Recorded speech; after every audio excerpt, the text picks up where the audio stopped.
कृषि बागवानी क्षेत्र वर्तमान में डबल इंजन की भाजपा सरकार के उदासीनता के चलते हाशिए पर है, जिसका खामियाजा प्रदेश के किसानों बागवानों को भुगतना पड़ रहा है। यह बात कांग्रेस नेता व जुब्बल नावर कोटखाई के विधायक रोहित ठाकुर ने राजीव भवन में कही। रोहित ठाकुर ने कहा कि प्रधानमंत्री मोदी ने 2022 तक किसानों बागवानों की आय दोगुनी करने की बात कही थी। इसके विपरीत बागवानी में लागत मूल्य दोगुनी और आय आधे से भी कम रह गई है और आज भी बागवानों को एक दशक पुराने दाम मिल रहे हैं। पिछले वर्ष के मुकाबले इस बार कार्टन में 10 से 15 रुपए जबकि प्रति बंडल ट्रे में 200 रुपए की अप्रत्याशित वृद्धि हुई है। रोहित ठाकुर ने कहा कि भाजपा सरकार बागवानों का आक्रोश व चुनाव आते देख ध्यान भटकाने के लिए पैकेजिंग सामग्री पर विफल जीएसटी छूट योजना लाई है। उत्तर प्रदेश में और यहाँ की आर्थिकी में सेब का एक बहुत महत्वपूर्ण योगदान है और यही कारण है एक तरह से मैं समझता हूँ 5000 करोड़ से ऊपर की इकॉनमी हमारी सेब की बन चुकी है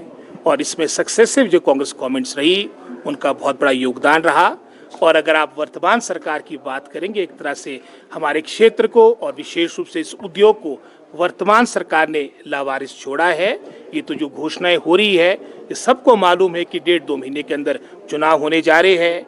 आपके सभी बागवान सड़कों पे उतर गए हैं सरकार की नीतियों को देखते हुए, सरकार के उदासीन रवैये को देखते हुए। इनकी मैं समझता हूँ पूर्ण रूप से इनका जो 5 वर्ष का जो समय अवधि है अगर आप बागवानी के दृष्टिकोण से बात करें तो पूर्ण रूप से निराशाजनक है। मुख्यमंत्री ना हो उदाहरण के तौर पे जैसे ये फफूंदनाशक कीटनाशक की अनुदान की योजना जो पिछले मैं समझता हूँ 2-2.5 वर्षों से हम इस बात को कह रहे थे कि इसको रिस्टोर करो, इन्होंने हमारी एक ना सुनी। विधानसभा के अंदर भी बाहर भी बारंबार आपके माध्यम से मुद्दा उठाया गया। मात्र कोई 6-8 करोड़ के आसपास का मैटर था, लेकिन सरकार ने मैं समझता हूँ एक तरह से सोच बना दी कि हमने सही राय तो सुननी नहीं।